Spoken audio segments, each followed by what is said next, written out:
శ్రీమాత్రే నమ. జై గురు దత్తాత్రేయ నమ. ఈ వీడియోలో మనం ధనుసు రాశి వారికి ఈ వారం అద్భుతమైనటువంటి గ్రహాల యొక్క కలయిక ద్వారా జీవితంలో మీరు ఎంతకాలంగా ఎదురు చూస్తున్నటువంటి ఒక గొప్ప అదృష్టాన్ని పొందబోతున్నారు. ప్రధానంగా ఈ వార ప్రారంభంలో బుధుడు సప్తమ స్థాన సంచారం జరుగుతుంది. బుధుడు సప్తమ స్థానంలో ఉన్నప్పుడు అది సాధారణంగా ద్వికలత్ర యోగం అనే యోగం పడుతూ ఉంటుంది. ఇప్పుడు వీళ్ళకి భద్రమహాపురుష యోగం అనే పంచమహాపురుష యోగం కూడా ఏర్పడడం వల్ల మరి సప్తమ స్థానం అయినటువంటి మిథునం దిశోభావ రాశి అవటం వల్ల ఎవరైతే జాతకులు రెండవ వివాహానికి ఎదురు చూస్తున్నారో వాళ్ళకి ఈ రెండవ వివాహం జరిగే అవకాశం కానీ, లేదంటే మీ జీవితంలో ఒక కొత్తగా ఎవరన్నా ప్రవేశించడం ప్యారలల్గా, అది అఫైర్ రూపంలో అవ్వచ్చు, ఫ్రెండ్షిప్ రూపంలో అవ్వచ్చు, స్నేహం రూపంలో, అంటే మరీ జీవితంలో బాగా కలిసి ప్రయాణించే విధంగా ఒక అఫైర్ లాంటిది ఏర్పడే అవకాశం ఉంటుంది. సో ఇక మనకి దానిని సపోర్ట్ చేస్తూ మరి రాశ్యాధిపతి గురువు అష్టమ స్థానంలో ఉంటూ శుక్రగ్రహంతో కలిసి ఉండడం జరిగింది. అంటే శుక్రుడు షష్టాధిపతిగా అవుతూ ఉంటాడు. మరి అటువంటి శుక్రుడు ఎటువంటి గ్రహంతో కలిస్తే మరి జాతకుడికి అటువంటి అనుభవం జరుగుతూ ఉంటుంది. మరి ఈ అష్టమంలో ఈ గురు శుక్రుల కలయిక వల్ల జాతకుడు కొన్ని రహస్యంగా కొన్ని కార్యక్రమాలు చేపడుతూ ఉంటాడు. సమాజానికి తెలియకుండా ఏదో ఒక వ్యవహారం నడుపుతూ ఉంటాడు.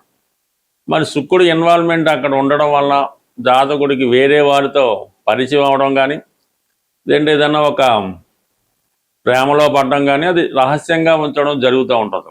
ఇది వీళ్ళ జీవితంలో వీళ్ళు ఎవరినైతే జీవితంలో కలుసుకోవాలి, వారితో ఆనందాన్ని సంతోషాన్ని పంచుకోవాలనుకుంటారో వారికి అటువంటి అనుభవం అన్నది రావడం జరుగుతూ ఉంటుంది. ఇక దాని తర్వాత విషయం ఆలోచించినప్పుడు దశమాధిపతిగా ఉన్నటువంటి బుధుడు మరి సప్తమ స్థానంలోకి వచ్చినప్పుడు ప్రస్తుతం జాతకుడు చేస్తున్నటువంటి వృత్తి వ్యవహారాల మీద పెద్దగా ఇంట్రెస్ట్ సంతృప్తి లేకపోవడం వల్ల ఏదైనా కొత్త వ్యాపారాన్ని ప్రారంభించాలి అనే ప్రయత్నం చేయడం జరుగుతూ ఉంటుంది. మరి ఈ ప్రయత్నంలో జాతకుడికి ఏదైనా పెద్ద మొత్తంలో ఆర్థిక సహకారం కావాలంటే అది లభించే అవకాశం ఉంది. అంటే దశమానికి లాభస్థానంలో ఈ శుక్ర గురువులు ఉండడం వలన పెద్ద మొత్తంలో రుణ ప్రయత్నం చేయడానికి ఇది అనుకూలిస్తుంది. అలాగే మీరు ఏదైనా ఒక కొత్త వ్యాపారం ప్రారంభించడానికి ఇది ఒక సరైనటువంటి సమయం అన్నమాట. ఏదన్నా మనం ఒక బిజినెస్ స్టార్ట్ చేసినప్పుడు, లేదంటే ఒక పెళ్ళి, ఏదన్నా ఒక వ్యవహారం స్టార్ట్ చేయనప్పుడు అది సజావుగా సాగుతుందా అని మనం అనుకోవాలంటే అష్టమంలో ఇటువంటి శుభగ్రహాలు ఉన్నప్పుడు ఈ వ్యాపారం కానీ ఆ వ్యవహారం కానీ సక్సెస్ అవుతుంటుంది. ఏదైనా పాపగ్రహాలు లాంటివి ఉన్నప్పుడు అవి ఫెయిల్యూర్ అవుతూ ఉంటాయి అన్నమాట. ఏ గ్రహం లేకపోతేనే మంచిది. ఏదైనా ఒకరి జీవితంలో వివాహం సక్సెస్ అవ్వాలంటే సప్తమ స్థానంలో గ్రహం అన్నది ఉండకుండా ఉంటేనే మంచిది.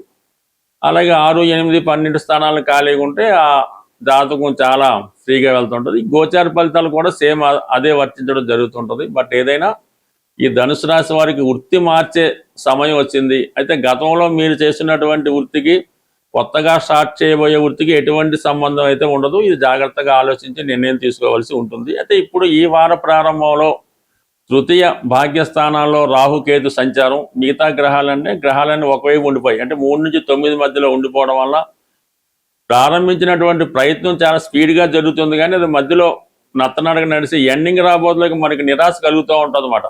ఆ ప్రయత్నం ఆ విధంగా పూర్తిగా వేస్ట్ అయ్యే అవకాశం ఉంటుంది. కాబట్టి అందువల్ల ఏ పనైనా మీరు ప్రారంభించినప్పుడు, ఒక వ్యవహారం స్టార్ట్ చేయనప్పుడు అది ఎంతవరకు మనం సక్సెస్ చేయగలం, దానివల్ల మనకి ఎంతవరకు లాభం ఉందని ఆలోచించి నిర్ణయం తీసుకుంటే మంచిది తప్ప, లేదంటే సగం ఇన్వెస్ట్మెంట్ చేసి చివరికి రాబోతులకి దాన్ని వదిలివేయడం కూడా జరిగే అవకాశం ఉంటుంది. కాబట్టి ముందుగా ఆలోచించుకుంటే అటువంటి అనుకోని ధన నష్టం నుంచి బయటపడే అవకాశం ఉంటుంది. ప్రధానంగా మనకి ఈ వారం చివరిలో ఏర్పడుతున్నటువంటి మాస శివరాత్రి, అలాగే శని త్రయోదశి, ఈ రెండు కూడా ఈ వారంలోనే 13వ తారీఖున రావడం జరిగింది.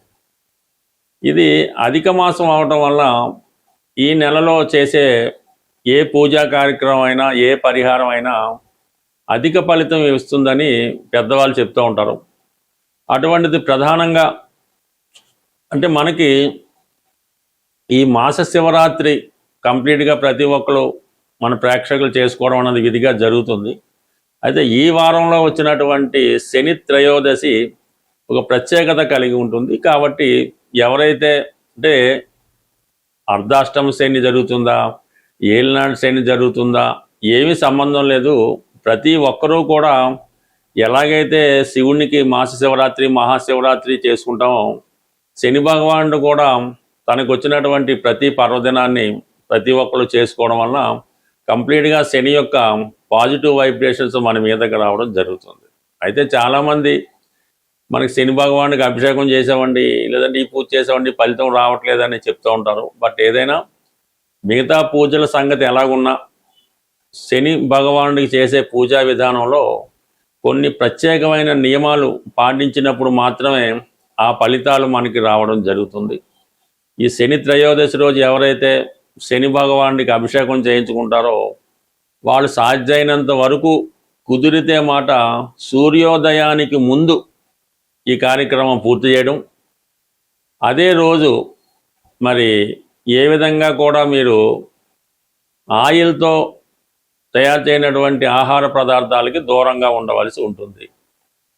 అది ఆ నియమాన్ని పాటిస్తూ ఆ రోజు వీలైతే మీరు చెప్పులు అవి లేకుండా ఒకరోజు గడపడం, పడుకునేటప్పుడు చక్కగా మంచాల మీద పరుపుల మీద కాకుండా చక్కగా భూమి మీద ఏదో ఒక సాపో దిండో వేసుకొని విశ్రమించడం. అంటే చాలా సింపుల్ లైఫ్ గడపవలసి ఉంటుంది. అంటే మనం స్వామి అయ్యప్ప దగ్గరికి వెళ్ళినప్పుడు ఎలా గడుపుతామో ఆ విధంగా ఆ ఒక్కరోజు నియమనిష్టలతో అంటే మర్నాడు సూర్యోదయం అయ్యేంత వరకు ఆ విధంగా గడపడం వల్ల ఆ శని భగవానుడి యొక్క కృప మనకి జరుగుతూ ఉంటుంది. శని కృప ఉంటేనే మనకి మిగతా గ్రహాలు కూడా ప్రభావాన్ని చూపడం జరుగుతుంది. శని కృప కావాలంటే శరీరాన్ని కష్టపెట్టాలి, నియమాలు పాటించాలి.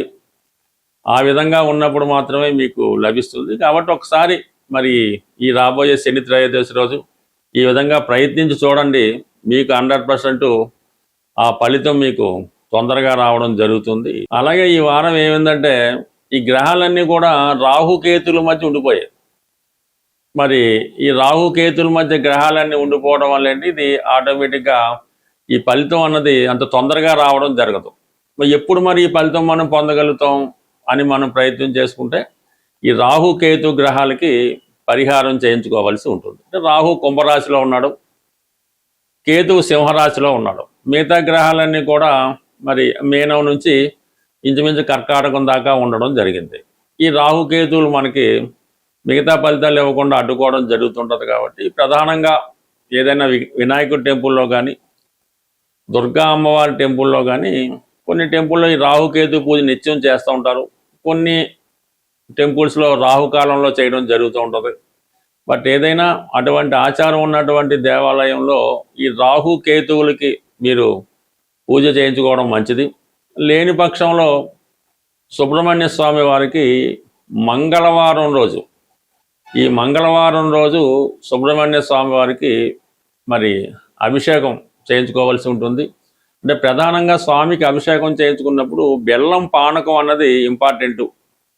అలాగే చెరుకు రసం, అలాగే తేనె, అంటే ఇదిలో ఏదో ఒకటి మనకి దొరికినప్పుడు వాటితో మనం ఈ స్వామివారికి అభిషేకం చేయించడం వల్ల చాలా వరకు ఈ కాలసర్పదోష ప్రభావం అంటే గోచార రీత్యా వచ్చినప్పటికీ కూడా జన్మజాతకంలో ఉన్నప్పుడు కూడా ప్రధానంగా ఈ గ్రహాలు మరి వారి వారి స్థానాలు బట్టి అవి అడ్డుకోవడం జరుగుతుంటుంది. కాబట్టి ముందుగా వినాయకుడిని ప్రార్థించి తర్వాత రాహుకేతువుల్ని పూజించడం వల్ల విధి విధానంగా మీకు ఎలాగ మాస శివరాత్రి కూడా వస్తుంది. కాబట్టి ఇవన్నీ మాస శివరాత్రి, శని త్రయోదశి, ఈ రాహుకేతు పూజ, అలాగే శనివారం పవిత్రమైంది కాబట్టి చక్కగా రోజు ఈ కార్యక్రమాలన్నీ మీరు పూర్తి చేసుకుంటే రాబోయే ఈ నిజ జ్యేష్ఠ మాసం మీకు బ్రహ్మాండంగా అభివృద్ధి కలిగే అవకాశం ఉంటుంది. స్వస్తి.